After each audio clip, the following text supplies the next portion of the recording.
It appears there is no saving the naira from its downward slide against major currencies in the world, especially the dollar. On Thursday, the naira hit a 4-month low, falling by 0.30% against the US dollar at the official markets. The naira, which opened trading at 416.50, closed at 420 to a dollar at the close of business that day, according to data published by FMDQ, where Forex is officially traded. This represents a 1.25 naira or 0.30% devaluation from 4.18.75 it traded in the previous market session. It is the weakest rate the naira exchanged officially with the dollar in nearly 5 months, after closing at 422 naira 67 kobo to a dollar on the 5th of January. Also, the naira pushed towards 600 to a dollar at the parallel market on Thursday, selling at about 596 naira to a dollar. Judy, what a calamity. This is not palatable at all. It's not palatable at all. You need to be worried as a Nigerian. Because I've been asking myself, what is likely to happen by the time subsidy on petrol is eventually removed? It will trigger massive inflation. Hyperinflation. It will trigger hyperinflation, and a lot of people, even capital flight, a lot of people who have funds will move their funds elsewhere. Everything will just go up. I think the CBN governor needs to tell us where in the world you have such a gap between the official market rate and the unofficial. That is the black market rate and the official rate. 419 naira to a dollar to about 600. He needs to tell us. This is not something that you need a Harvard-trained economist to dissect. It's a commodity. Currency is a commodity. How can an individual be selling the same commodity at 419 and another one will be selling at 600? I just need an example of one country in the world. I'll be grateful if the CBN governor can tell me that there's a country where you have such a huge gap between the parallel market rate and the other rate. Just one example. I know he's busy now, maybe he's even still thinking about politics, but let him just give one example. You know? Because, look, I'm not through yet. Because what we have encourages rent seeking. What we have encourages massive speculation, trading. Because look at how much you get if you got the dollar from official channels. There is a great incentive to go and sell it in the black market. We have suggested many times that gap has to be closed. If you close the gap, there won't be that incentive for people to make massive money from speculation. But they are just not doing it. And that's why I'm saying, let him even tell us one country where we have this kind of situation. In South Africa, over the years, the value of their currency has been consistent. Rand to the dollar. And it has not experienced this kind of free fall that we are experiencing under the CBN government. Wale, what did Godwin Emefiele, what would he have told Nigerians? Why, as somebody that want to aspire to the highest office, because we are very funny people. According to Jide, this is somebody that met the dollar 190 naira, and now we are moving towards 600 naira. We enter 600 on Thursday. I think for an import-dependent economy, we are in a very serious problem. In fact, Nigerians were underestimating the kind of calamity the peril that stares us in the face. And I think we should not be surprised, because the job of a CBN governor is a full-time job. The Section 6 of the CBN Act says the CBN should not be involved in any other vocation that can compromise the integrity of the CBN. I think the integrity of the CBN has been compromised. For us to learn that for the past 1 year, he has registered as a member of a political party. Most of the people that are... What's the name of this in Delta? Local government. So, I've forgotten most of the people that are involved in this racketeering of foreign exchange and all that, they are political stakeholders. So if this, the CBN governor can compromise its integrity by joining the political party, even aspiring to come and why is he sitting on that seat, I think we should know that for now, I don't think he has much time to run the CBN. The integrity of that issue has been compromised, and he has gotten his hands, is now gloves in hand with political stakeholders. He's now dancing to the tune. He must dance to the tune of the chairman of the political party that he belongs to, and to the secretary of the political party that belongs to. So he cannot tell us that he's now the CBN governor of Nigeria. He's now, CBN governor of a political party. So I think where there's integrity, where there's honor, by now it should be by gone. now he should have just stepped aside. No, but it's a proper Nigerian, so he won't He go. should leave. Whether he's going to be president or not, what we are seeing now, he joined the political party last year. So My own concern is the stewardship. Is the stewardship.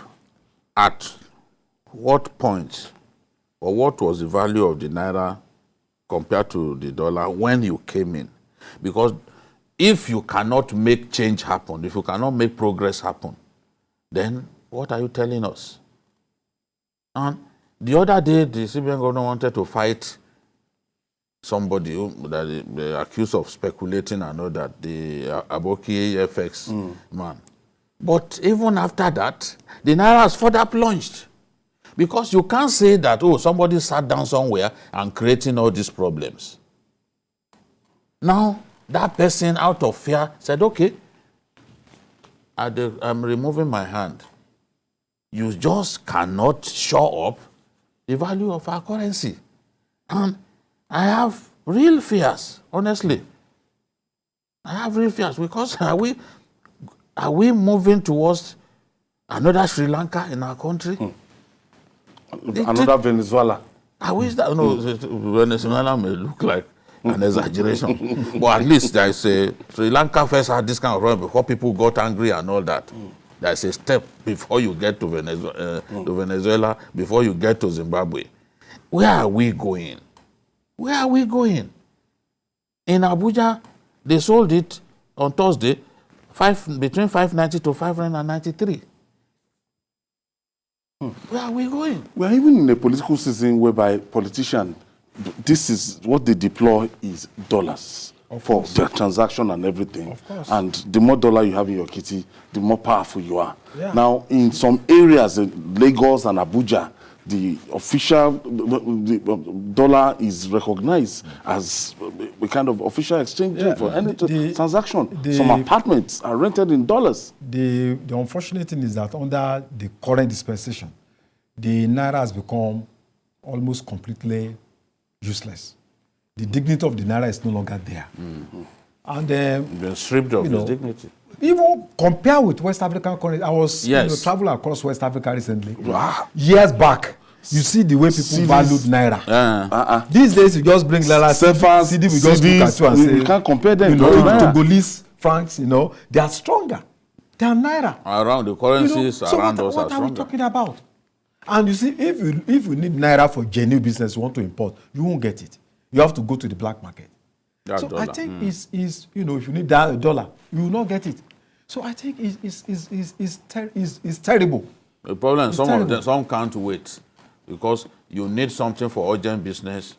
The time that it takes before you eventually get it, people can't wait.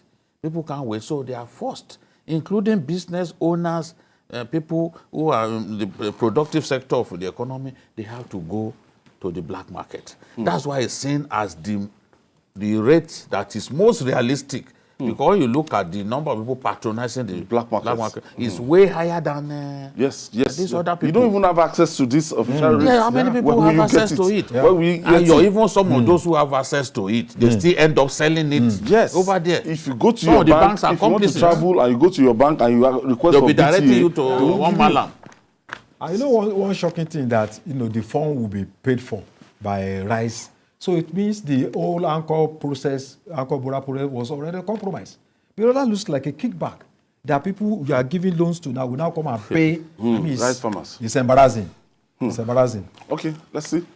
We have another guest who will be joining us via Zoom for more on this discussion. Professor Ken Ife. Thank you for a renowned economics. Thank you for joining us. Well, thank you. Thank you for having me. Prof, what do you make of this free fall by the Naira?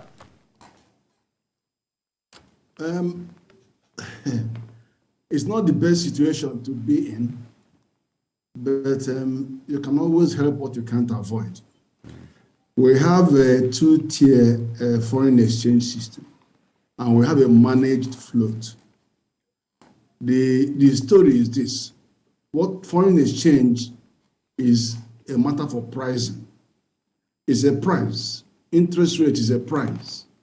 All these are prices, and you know that in economics, when you have price is always a resolution of demand and supply factors, somewhere where they find the equilibrium, and that equilibrium keeps shifting, depending on the preponderance of either supply or demand. What we have in Nigeria is Forex that depends wholly on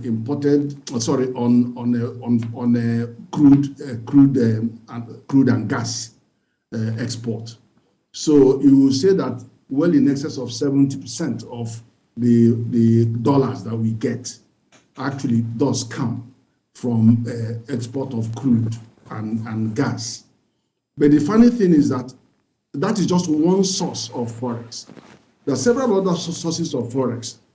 We have the non-oil export, which is very low compared to the other ones. It's somewhat less than 10% or something. Then you have diaspora remittance, which is, sometime it was as high as $26 billion. Now it's come down tremendously because of COVID and some other issues. And now it's and even last year, there was a time it went down to $10 million, but now it's back to about $100 million a month. So it's coming back, but nowhere near what it used to be, about $25 billion. Then we have foreign direct investment. Now that has been on our wall. It hasn't been materializing, and it's come down. So last year, we finished less than $1 billion a year. It was like just about less than 800 million. It used to be as high as 5 billion, 3-4 billion. It used to be quite high, but it's come down. And there are reasons for this, because I'll take them one by one if you have time. Then you have foreign portfolio investment.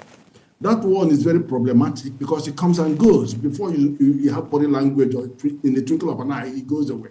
Because they are coming to chase high interest and securities that they think are reliable. They buy these securities, they trade on them, and they want to get their money quickly.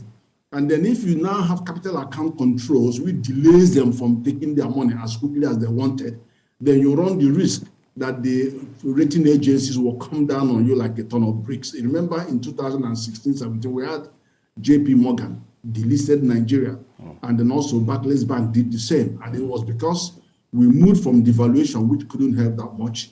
We had one and second devaluation. Then we moved on to macro-prudential measures. Again, it was even difficult for you and me that have dollars in the account to go and get it. And then at some point, the bank said, okay, come and take your money, come and take your money. And then, there was so much uncertainty there. Then they moved to capital account control, and then we got hit by the rating agencies. And then we now have to move away to demand management, currency demand management. And the reason for that was that we were receiving 3.2 billion central bank, and then a month, and then it collapsed to about 1 billion a month compared to a request for export of $4.6 billion a month. So there was a big mismatch between what we have coming, which is supply, and what we have demand. So it's such a big mismatch. Now, the last bit is loans that we take. And loans that we take that are denominated in dollars have to be paid back in dollars, plus their interest in dollars. So when government takes that loan, don't think that you can use all of that. You can use some of them, maybe in importing machinery because of the buying the computer equipment, not even the defense equipment. So you will have to use the dollars, and then you have to find dollar to repay. Now, but the strangest thing, two strange things have happened. One is that the trajectory of those demand and supply are divergent. There is no chance of them meeting. So if you're talking about price stability, you have a problem because you can't see where the equilibrium is because you're not in control of those. The main source of the forex, which is oil and gas, crude, are exogenous factors that subject exogenous factors we have completely outside our control. Then one day the price has clashed, the other day the production volume has come down. They say there are militants and all kinds of reasons, and then so you can't bank on those. And then the second one is that throughout last year, normally CBN expects $3 billion, around $3 billion every month from NNPC. They didn't get a dime throughout last year, not even 1 penny. So from January to, and even till today, as I'm talking to you, they haven't got it. So what you are seeing that there's a big hole in the forex story, because what they did was NNPC did a crude swap, sending crude to the refiners and then receiving PMS in return, and then they will now turn to government and tell them to go and bring the subsidy. So government was bringing 1.2 billion, now it's now 4 trillion that they have to go and look for. So I mean that has become a cheat, I'm telling you, because I've never seen where people will subsidize consumption. You subsidize production so that you can keep the jobs here. If you don't know what to do with those, I mean, that's another story, but let me just continue with your. So now what you have is that you have a fundamental mismatch between the demand for that dollar and the supply of the dollar available. Now, I've heard people who think that they can have a simplistic view of saying, float the currency. If you float the currency, where there are divergent demand and supply trajectories, the money, the naira will be like a kite. That is, you are hoisting a kite, and then suddenly you cut the thread. The kite will fly to nowhere. Within 6 months, 7 months, 1 year, it will go to 1,000 naira to $1. It will just continue to go like Zimbabwean dollar. Prof. So that is the danger. Prof. That's the danger that we have. I want to ask you one question. What is your view about these two windows that we have? Okay, let me tell you my view. Okay. The NAFEX window, which is the exporter investor window, is fairly stable. If you look at it between 410, 415, even as at yesterday it was 415. So it's been hovering around that, 415, 417, 415. So it stays around that. And that is 93% of the forex story. The disbursement is 93%. So now what you have is a black market that is only 7%, but has the potential to do all the kind of damages that we are referring to. That's the one that's flying by night. And today is 570, the other one is 585, it just keeps going. Now, the problem with that window is this. We are not shutting down. The central bank did not ban, not that they have the right to ban, did not ban importation of those 43 items that they removed from eligibility. So they were still collecting dollar, buying them, money, and then importing them. And one example of it is, remember, a few months ago, the balance of trade between Nigeria and China was 2.44 trillion. So we were importing 2.44 trillion from China, and we have nothing to give back to China. The only people that made sense was India, where we are importing 400 and 700 billion, and they're exporting 700 billion to Nigeria. The other one, the only next to is Netherlands, which is half. So, but you can see that the monies are going, and 2.44 trillion naira is about 6 to 7 billion naira dollar. That is where the importers are just buying the money. And then the second thing, so you think about this import dependence. The second thing is the huge demand of dollar is coming from dollarization of our economy. There are places you will go, they put their price tag in dollar. Some boutiques, they say, well, they don't know what the value of Naira will be tomorrow, so you better buy it in dollar because I'm sure the dollar will use it to buy a replacement. Then you have politicians that are looking for the dollar. They are tired of carrying tanker loads of Naira. So they are looking for dollar. So many people are looking for dollar for all kinds of things because we are importing and no restriction in them. I don't want them to have restriction, but we must look at where the problem is. And then I have heard the story about if you float. Now let me tell you what will float. Let me say what will happen.